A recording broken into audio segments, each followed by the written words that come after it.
Un domingo más abrimos nuestra Biblia y vamos a comenzar a estudiar la palabra de Dios. Ya sabéis que estamos comenzando a estudiar la epístola de Hebreos. El domingo pasado hablamos un poquito de temas generales, introductorios, y hoy vamos a entrar en el capítulo 1, donde vamos a estar viendo pues esa superioridad de Jesús.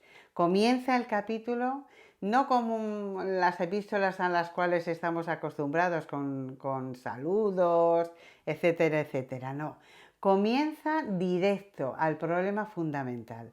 ¿Es Jesucristo el Hijo de Dios o no? No comienza regañándoles, riñéndoles, exhortándoles a ciertas cosas como veremos después en algunos capítulos posteriores. No, la gente está profundamente preocupada. Esos receptores están en grave peligro. Su fe está siendo vapuleada. Hay toda una influencia de los judaizantes que están allí preguntándoles, viendo esas dificultades de enfrentar frente a la persona de Jesús. Y su problema tiene que ver con lo más fundamental. ¿Es Jesucristo el Hijo de Dios? ¿O tenemos que seguir esperando a otro Mesías? Y todo lo demás que vamos a ver en el libro de Hebreos depende de la contestación de esta pregunta. Así que la idea básica de esta carta es no solo demostrar que Jesucristo es el único camino al Padre, no solamente es entender que Él es la revelación completa de Dios, sino que Él es ese Dios mismo que se acerca al hombre. Por eso comienza de una manera espectacular este libro de Hebreos. Dios, habiendo hablado muchas veces y de muchas maneras en otros tiempos a los padres por los profetas, en estos postreros días nos ha hablado por el Hijo. Dios, habiendo hablado, comienza dando una palabra tremenda, no tratando de demostrar que Dios existe o que Dios no existe, no, para él no hay ningún género de dudas en cuanto a esto. Dios ha hablado, Dios se ha comunicado con el hombre. La existencia de Dios es una realidad palpable y no defendible, porque Dios se defiende a sí mismo. Es verdad que hay muchos argumentos, pero es que Dios, su defensa de Dios es Él mismo, Él mismo. Dios existe y habla al hombre. Dios está presente y no está callado. Dios quiere comunicarse con el hombre. Así que ese problema que tenían esos hebreos, ese Dios de Abraham, ese Dios de Jacob, ese Dios de Isaac, ese Dios que habló a Moisés, ese Dios del Antiguo Testamento que se comunicó con el pueblo de Israel, ese mismo Dios que habló en el pasado a nuestros padres por medio de todos los profetas, es el que nos ha hablado por medio de Jesús. Como judío cristiano, de parte de todos los demás judíos cristianos, está enfatizando que, aunque sigan a Jesús, todavía están creyendo en ese mismo Dios del Antiguo Testamento. No es otro Dios diferente, es el mismo Dios que habló, que a través del Hijo nos trae una revelación completa. Dios dice, habiendo hablado muchas veces y de muchas maneras. Es verdad que Dios se ha comunicado con el hombre de una manera muy creativa, a veces por parábolas, por relatos narrativos, por confrontaciones poéticas, por sueños, por presentaciones dramáticas, en fin, toda una serie de acontecimientos, salmos, proverbios y otras muchas cosas similares. La idea es que los profetas del Antiguo Testamento hablaron a los padres de muchas maneras. No que Dios habló a los padres de muchas maneras, que es verdad que también podríamos aplicarlo, pero no es el énfasis del texto. Dios habló, por ejemplo, a Moisés a través de una zarza ardiente, a Elías con un silbo apacible en esa cueva, a Isaías con una visión celestial, a Oseas con una crisis familiar, a Amós con un canastillo de frutas, en fin, y así podríamos ir por todo el Antiguo Testamento viendo esa creatividad comunicativa y pedagógica de nuestro Señor. Dios habló en el Antiguo Testamento. Jesús es el prisma que junta todas estas cosas, esas bandas de luz, y la concentra en un solo rayo. En estos, dice, postreros días. Los judíos dividían las edades en dos periodos, la edad presente y la edad por venir, y entre ambas colocaban el día del Señor, ¿vale? Así que la edad presente era todavía mala, estaba llena de dificultades y estaba por venir lo que ellos consideraban la edad de oro de Dios, donde todo sería conjuntado a su voluntad. El día del Señor es como esos dolores de alumbramiento de un parto que daba lugar hasta que llegase ese día. Así que ese tiempo antiguo está pasando, la era de lo fragmentario ha terminado y ha llegado ese tiempo en el cual vamos a esperar que pronto llegue el tiempo del Señor. Con Jesús ha entrado en la humanidad la eternidad, esa eternidad que ha invadido el tiempo y que nada ya puede ser igual que antes. Dice, nos ha hablado por el Hijo.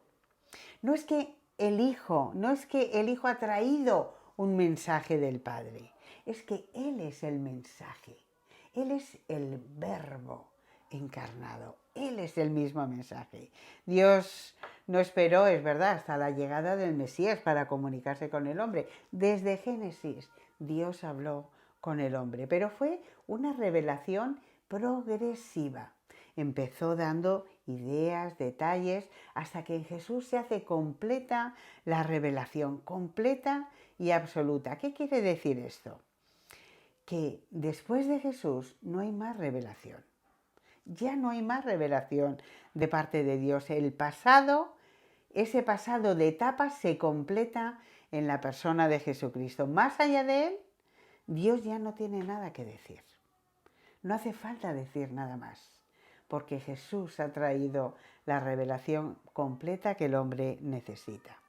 En los versículos 2 y 3 vamos a ver una múltiple descripción de Jesucristo, precioso, que va aumentando hasta que llega a un clímax de explosión. Mira qué bonito lo que dice.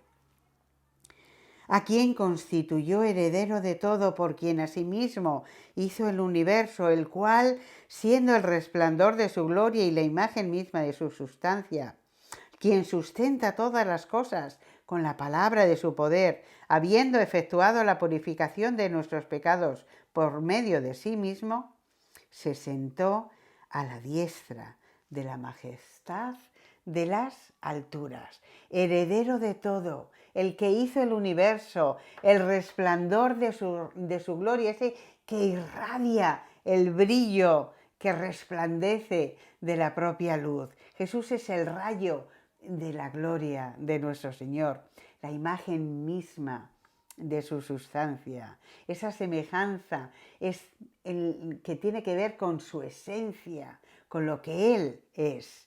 Con lo que Él es. Es interesante que si te fijas en el tiempo de los verbos, todos son presentes. Todos los verbos son presentes. ¿Qué quiere decir esto? Que Cristo siempre ha sido, es y continuará siendo todas esas cosas que describe el autor de Hebreos. Sustenta todas las cosas con el poder de su palabra. Sustenta, mantiene, cuida, ordena. No es que sostiene pasivamente, ¡ay, qué rollo! Como cuando los maestros de pequeños nos castigaban a tener libros con la mano extendida y lo hacías con mucha paciencia. No, lo hace nutriendo activamente a la creación. Efectuó la purificación, dice, de nuestros pecados por medio de sí mismo, y esto lo vamos a ver una y otra vez a lo largo de los capítulos. Y se sentó a la diestra de Dios en majestad, en las alturas. A Jesús le pertenece esa exaltación mediadora. Jesús está dispuesto a ser nuestro abogado, nuestro sumo sacerdote que ha efectuado el precio de nuestro pecado y que está intercediendo por cada uno de nosotros. ¡Qué descripción! Te invito a que medites con más tranquilidad en cada uno de ellos. El versículo 4 dice, por tanto, por todas estas cosas, por todo lo que es Jesús, Jesús es superior a los ángeles.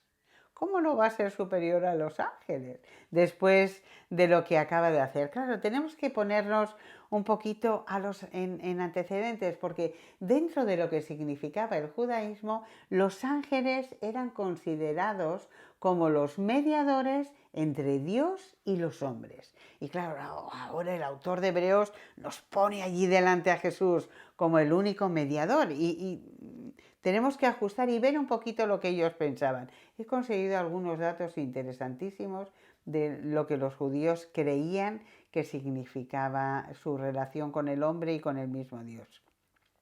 Ellos siempre han creído que Dios hablaba a los hombres a través de los ángeles y que los ángeles llevaban las oraciones de los hombres hasta la presencia de Dios. Se creían realmente que ellos eran los únicos instrumentos a través de los cuales el hombre se podía comunicar con el ser superior que era Dios. Estaban hechos de una sustancia etérea, decían, semejante al fuego, como si fuera luz. Fueron creados, decían, el segundo o el quinto día de la creación. No sé de dónde sacan esos datos. Ni comían, ni bebían, ni tenían hijos. Se creía que eran inmortales, aunque había algunos que decían que duraban solamente un día, que Dios les creaba y a las 24 horas o en el tiempo determinado morían. Dios los podía aniquilar, esa es la verdad. Se creía que tenían más conocimiento que los hombres, especialmente acerca del futuro. ¿Por qué? No porque ellos eran muy listos, sino porque escuchaban las cosas que había detrás del velo y ellos podían escuchar y así saber lo que pasaba. Tenían muchísimas obligaciones. Traían los mensajes de Dios al hombre y desaparecían. Intervenían en actividades de la historia. Había 200 ángeles que controlaban los movimientos de las estrellas y las mantenían en sus cursos. Había un ángel encargado de la sucesión de los años, los meses y los días. Había un ángel poderoso que estaba al cuidado del mar. Ángeles de la escarcha, del rocío, de la lluvia, de la nieve, del granizo, del rayo y del trueno. Había ángeles que eran conserjes, ¿sabes de dónde? Del infierno y de las torturas de los condenados. Había ángeles secretarios que escribían todas las palabras que decían los hombres. Destructivos y castigadores, también los había. Y estaba Satán, que era el ángel fiscal, que estaba allí delante del trono acusando continuamente. Ahí estaban. En fin, cada ángel, cada persona tenía un ángel de la guarda. Esto no suena mucho, esto ya no suena más. Había tantos ángeles que los rabinos decían que cada hojita de un árbol tenía un ángel propio. Frente a todo esto, te das cuenta de la cantidad de cosas, la cantidad de angelología que tenía el judaísmo, con una variedad tan amplia, había el peligro de pensar que los ángeles se convirtieran en el pensamiento de alguno de ellos y que le dieran más importancia de lo que debían de ser. Así que era imprescindible demostrar frente a todas estas creencias que el Hijo es superior a los ángeles, a esos ángeles que ellos daban tanta importancia. Por eso sigue diciendo, cuánto heredó más excelente nombre que ellos, porque a cuál de los ángeles dijo jamás, mi hijo eres tú, yo te he engendrado hoy, y otra vez, yo seré a él padre y él me será el hijo, y otra vez, cuando introduce el primogénito al mundo, dice, adórenle todos los ángeles de Dios. Ciertamente de los ángeles dice el que hace a sus ángeles espíritu y a sus ministros llama del fuego, mas del Hijo dice, tu trono, Dios, por el siglo del siglo. Tremendo la distancia que está poniendo el autor entre los ángeles y Dios.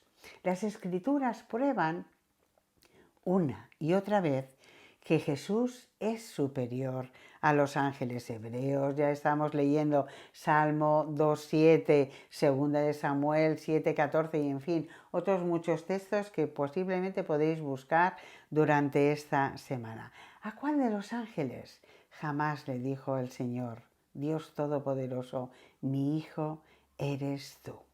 Esa igualdad de sustancia, esa esencia natural entre el Padre y el Hijo es única y exclusiva del Hijo. Jesús es superior a los ángeles porque los propios ángeles adoran a Jesús y le sirven. Hebreos 1, 6, 7, Deuteronomio 32, 43 y en los rollos del Mar Muerto lo puedes ver también en el Salmo 104, 4. Los ángeles de continuo están adorando al Hijo. Adórenle todos los ángeles de Dios, dice el versículo. Todos los ángeles de Dios. Él es objeto de adoración celestial. Y sabéis que en la Biblia la adoración es exclusiva de Dios. Dios es un Dios celoso que no comparte su gloria con nadie. Sin embargo, aquí está diciendo que toda esa multitud de ángeles está adorando al Hijo. Si das un vistazo a Apocalipsis, es tremendo. El capítulo 5, como todos esos ángeles alrededor del trono se inclinan delante del Cordero y ellos son sus ángeles, dice, y sus ministros. Es superior a los ángeles porque el Padre mismo le llama Dios. En los versículos del 8 al 12 de Hebreos lo puedes leer. Me permitís que no lo lea ahora por amor al tiempo, lo puedes hacer en casa. Es así tu trono, Dios, por los siglos de los siglos. Con esa simpleza de forma está automáticamente reconociendo que ese Hijo es Dios. Dios, el Dios tuyo que te unge, ese Dios tuyo que es tu Padre, ese Dios tuyo que también es tu Señor. Jesús es superior a los ángeles porque se ha sentado completamente, porque su obra ha acabado, ha sido consumada, mientras que los ángeles siguen trabajando continuamente a las órdenes de Dios, pero Dios está sentado en el trono porque su obra ya está terminada. Siéntate a mi diestra, fue la orden de Dios. Interesante. Quiero haceros una serie de preguntas. Quiero que medites en este capítulo acerca de toda esa superioridad, que mires todo lo que son los ángeles, todo lo que son Dios, y que veas esos detalles similares entre lo que dice Hebreos capítulo 1 de nuestro Señor y lo que dicen otros escritores del Nuevo Testamento en cuanto a nuestro Señor Jesucristo. Por ejemplo, buscad Colosenses capítulo 1 y los versículos del 15 al 17 y Juan 1, los versículos del 1 al 4 y comparar qué podemos añadir a todas esas descripciones que nos da el autor de Hebreos acerca de la persona de Jesucristo. Otra pregunta. ¿Qué le dirías a alguien? Porque claro, tú empiezas a leer este capítulo y aquí llegan algunos hombres y mujeres que están en otras iglesias y en algunas sectas y dicen, oye, aquí parece que hay varios dioses, ¿esto qué es lo que significa? ¿Qué le dirías a alguien si te acusara de creer en 3 dioses? Como a veces se nos ha acusado de parte de los testigos de Jehová. ¿Cómo responderías a esa pregunta? ¿Cuál es el significado? Quiero que me lo desmenucéis un poquito, del resplandor de su gloria y la imagen misma de su sustancia. ¿Qué quiere decir el autor de Hebreos con todo esto? Darme otras citas y buscarlo. Que disfrutéis del estudio de Hebreos capítulo 1. Jesús es superior a los ángeles y recordad que los ángeles son superiores a nosotros. Así que capítulo precioso acerca de Jesucristo. Que Dios os bendiga.